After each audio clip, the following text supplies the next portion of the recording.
kita nggak usah malu, tapi kita tidak usah mencampur adukkan antara satu sistem pola dengan pola yang lain. Ini yang justru rusak kita. Barat saya katakan antara capcay dengan lawar dicampur aduk kan nggak boleh itu. Apa rasanya? Kalau mau lawar, lawarlah, tapi buatlah lawar yang lebih bagus. Jangan lawar yang cepat basi, kan seperti itu.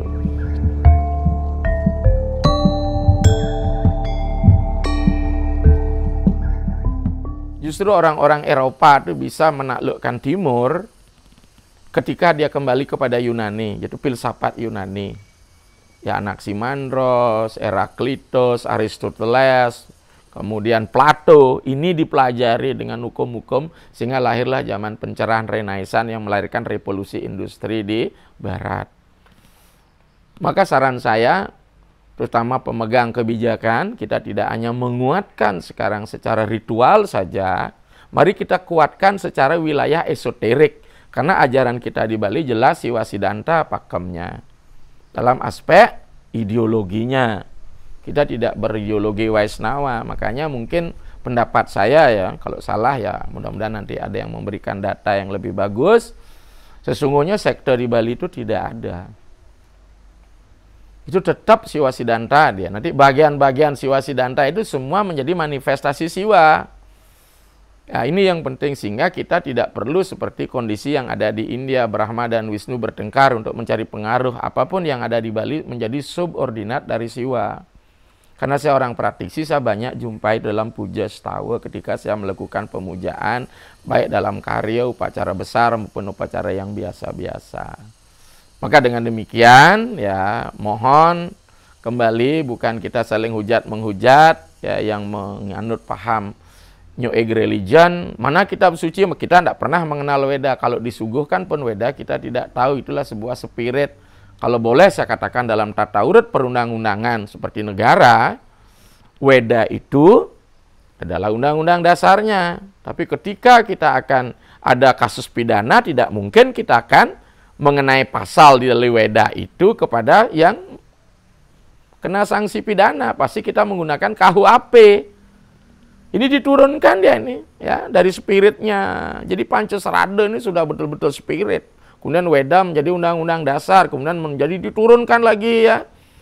Bahkan di India sendiri apa yang kita terima di sini juga bagian dari emanasi keberagaman yang ada di India. Zaman Purana lah banyak masuk ke Nusantara ya. Sehingga zaman Purana Siwa Estek lah yang lebih banyak. Mengapa Siwa Estek? Karena Siwa Estek jalan tengah. Tidak ekstrim dia. Kata Siwa itu sama Wiswa, Wiswa itu jalan tengah.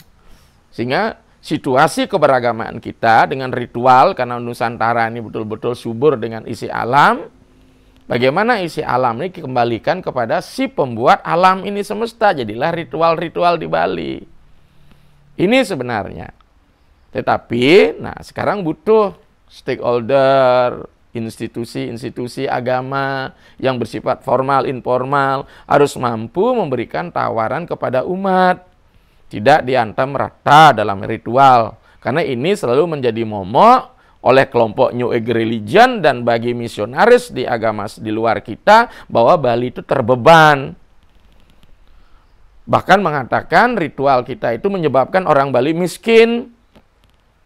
Ini ada nih statistik konon, tapi perlu data yang lebih valid. Tapi kalau saya jujur saja, ya saudara di Lampung yang sering berritual, tidak ada yang jual lahan. Justru semeton sebelah yang beragama lain sering jual lahannya. Bahkan saya sering ke Lampung nih, saya heran sama orang Bali, kenapa? Habis upacara kok beli sawah gitu. Orang lain enggak, jual lahan untuk hari raya gitu. Ini kan di Bali kan belum ada orang tidur di bawah jembatan nih. Mudah-mudahan kita berharap tidak seperti itu ya. Maka tugas kita harus membangun keseimbangan dalam wilayah eksoterik dan esoterik. Ya, apa itu? Agama prawerti dan agama niwerti ini diseimbangkan karena kita dalam hal ini kita sudah punya potensi itu, tetapi kita tidak kembangkan nih, potensi esoterik. Terutama yang sudah masuk di wilayah pola pikir kapitalis, efisien, dan sebagainya. Dan akibatnya apa, saudara? Larilah. Maka mungkin kalau harapan saya, Lembaga-lembaga yang dibangun oleh pemerintah, stakeholder desa adat lah sekarang ini, tolong dibangun peguyuban-peguyuban yang memang membahas tentang ajaran-ajaran kediatmikan kita. Ya, memang harus siap ini. Ya, Sulinggih juga demikian, harus punya wawasan, bukan mengajak hanya membuat ritual saja. Ya, tapi bagaimana pencerahan yang ada di Waraspati Tatwa, Buana Kose, Janyana Sangkesepe. Ya, maka dari itu tidak heran lembaga tentang catur asrama kita mandek di Grihasta asrama, tidak ada Wanaprasta, tidak ada biksuke. Ini yang butuh sentuhan-sentuhan. Sehingga ajaran esoterik ini betul menukik kepada bagaimana formulasi ketika kita akan pulang. Karena esoterik mengajarkan tentang moksa, sementara ritual mengajarkan tentang swarga. Ini perbedaannya, saudara. Maka dengan demikian, tugas saya tidak ingin menjustis karena saya sebagai pengamat dalam hal ini. Tapi saya jelas, karena saya dibesarkan dari ritual Bali begitu, saya tidak akan tinggalkan itu karena konstruksi formula saya ketika Nyurio Sewana, ketika muput upacara, saya akan menggunakan formulasi, format, ya, framework yang ada di dalam ajaran Siwa Siddhanta itu sendiri. Ini penting sekali. Maka dengan demikian, kita tidak usah saling hujat-menghujat. Kita punya kekayaan yang luar biasa. Bahkan ketika Hindu di Nusantara ini udah tiada, hanya Bali yang mampu melestarikan. Maka sesungguhnya Bali adalah kenusantaraan secara mini sebenarnya. Ya, hanya sekarang bagaimana menumbuh kembangkan, memupuk ya tradisi di Bali. Semua tradisi ini sebenarnya bersumber daripada kitab suci kita, ya, yang jelas di situ mengalir dari semua ajaran Weda. Mana yang tidak Weda, tetapi penerjemahannya yang menggunakan lokal. Maka seperti apa yang saya sampaikan, et locale ceng globale. Jadi Wedanya di global ya, di universal ya. Tapi ketika kita berbuat ya sama dengan saya tidak akan mengubah pakaian saya seperti Eropa atau seperti India karena saya orang Bali. Ya, saya bangga dengan kependetaan saya seperti ini. Ya, kita nggak usah malu, tapi kita tidak usah mencampur adukkan antara satu sistem pola dengan pola yang lain. Ini yang justru rusak kita. Barat saya katakan antara capcay dengan lawar dicampur aduk kan nggak boleh itu. Apa rasanya? Kalau mau lawar, lawarlah, tapi buatlah lawar yang lebih bagus. Jangan lawar yang cepat basi, kan seperti itu. Sehingga nilai jualnya, kita udah senang kok masalah kuliner kita, betutu udah masuk nasional. Bahkan ke internasional, babe guling juga kan. Kan tidak akan mungkin kita ganti. Ya, tapi itulah kembali, karena sudut pandang kita berbeda, maka kita tidak akan bisa menjustis, menghakimi saudara-saudara sesama Hindu, ya, mengatakan bahwa Bali itu adalah pemakan bangkai dan sebagainya. Kan ini banyak ini. Nah, saya adalah pemakan bangkai, saya tidak vegetarian, tapi saya vegetarian, pakai B saya. Kan gitu, tapi kan diatur sedemikian rupa. Karena ada satu kasus saya dengar, strict seorang penganut vegetarian, ahimsanya keras, kemudian seorang bapak nih kebetulan punya anak, anaknya dilihat pulang membawa ikan, lagi ikan pancingan, mulut ikan berdarah. Ayahnya marah, kenapa? Ahimsa karma ini kepada ikan. Akhirnya anaknya dipukul gitu. Demi menyayangi ikan, ayahnya ahimsa karma sama anaknya begitu. Coba deh kita berpikir yang adil saja gitu, demi melindungi sang ikan gitu.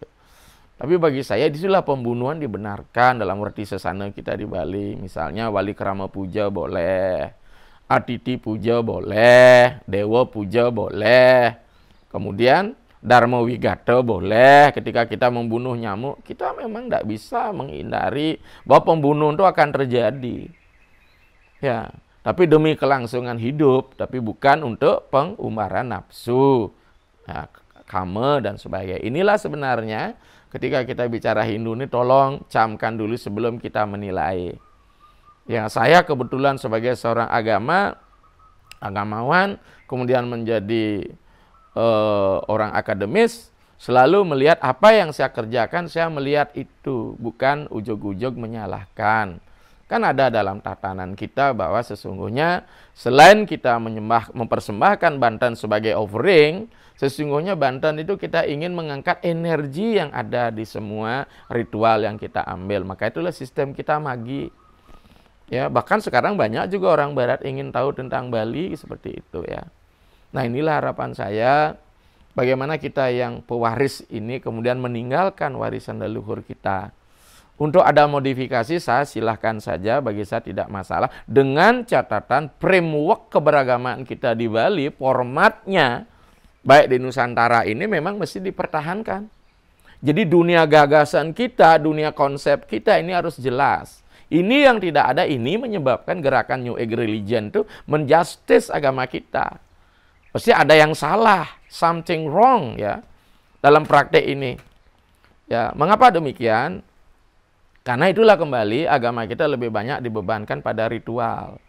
Maka harapan saya sekarang, baik dari Kementerian Agama yang sudah mengangkat penyuluh-penyuluh baik PNS non-PNS, ini mestinya yang lebih banyak turun ke lapangan, ke Banjar-Banjar dan sebagainya. Kemudian otoritas Kelian Banjar, otoritas Bendesa harus dimanfaatkan untuk pencerahan pada umatnya.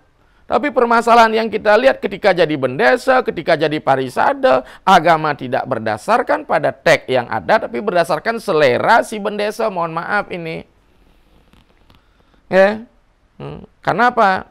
Mari kita ketika kita menjadi pejabat publik, dan sang yang weda paripurna kena, dunia kesulinggian mestinya ditanya, jangan sampai, walaupun saya mohon maaf ya, oknum-oknum sebenarnya ini ya. Sehingga dia menjadi kuasa wacana, orang saya sekarang jadi pemimpin, saya mau apa aja. Sehingga permasalahan-permasalahan mana salah, masih bermasalah, dan berapa hal.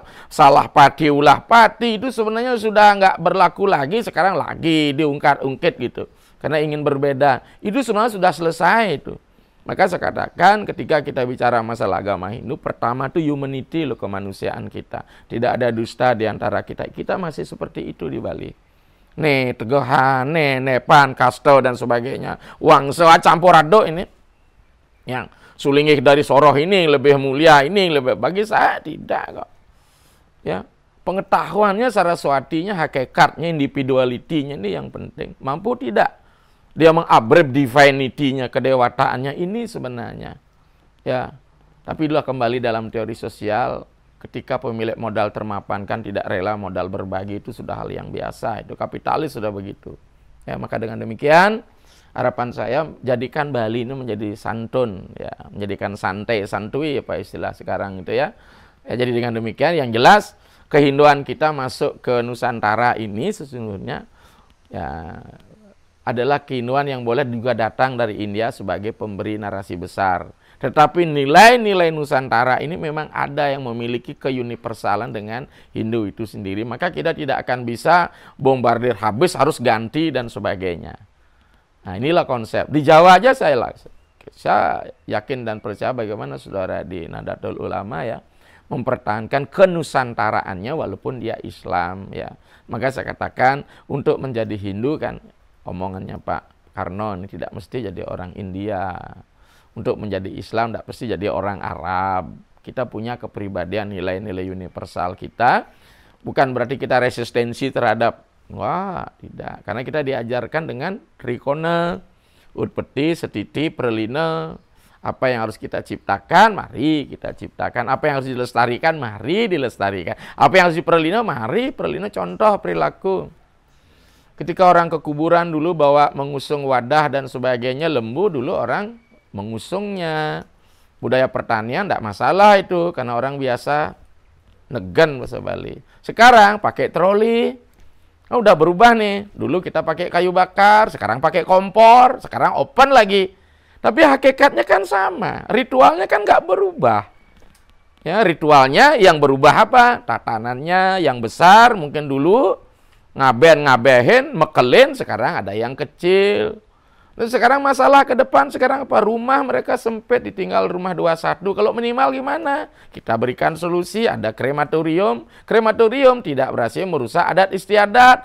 Bagaimana sosialnya interaksi simekramo? Silahkan Semeton Banjar datang ke krematorium. Kan seperti itu. Ucapkan doa di situ, mandikan. Ya dengan demikian kita hanya mengubah hal-hal yang memang harus melakukan perubahan. Ya. Maka saudara-saudara yang New Age Religion sadari, mohon maaf ya, karena Anda reinkarnasi dibuatkan Banten, Cilemik, itu tangkeh porosan gitu ya. Jangan menolak Banten itu enggak, bukan seperti itu. Kemudian demikian juga nilai-nilai universal dari India sebagai yang memberikan narasi bahwa kita Hindu, mari kita akomodir itu pasti ya. Jangan sampai ini salah, itu salah, padahal dia dibesarkan seperti itu juga. Ya bahkan adaptasi lagi. Jangankan kita, mohon maaf ya sesama Hindu. Apa yang kita gunakan, tradisi di Bali juga dipakai oleh saudara-saudara non-Hindu. Ya, bahkan ada gamelan di rumah ibadah umat lain. Karena konsepnya Balinisasi, pendekatan kultural, kemudian kita tinggalkan, kita menggunakan instrumen yang datang dari India. Jadi akhirnya kan hilang kebalian kita. Jadi kita kehilangan identitas. Nah inilah saudara, pesan saya dalam menyambut tahun baru Saka Nyepi ini. Mari kita lebih banyak ke dalam di aspek esoterik. Kemudian esoterik inilah yang akan mencerah di wilayah eksoterik, bahasa agamanya yang bersifat niwerti ke dalam ini kita ajak mulat sarira. Setelah itu baru kita action ya. Sehingga kita tidak lepas dengan alam. Ya. Kalau kita mau sadari bersama memang agama itu selalu seiring dengan kondisi bagaimana cara berpikir tentang alam. Dulu adalah alam superior, kemudian sekarang alam inferior. Tolong mari kita membangun keseimbangan dengan wilayah Trihita-karana. Jadi demikian pesan saya. Saya akhiri. Om Santi Santi Santi Om.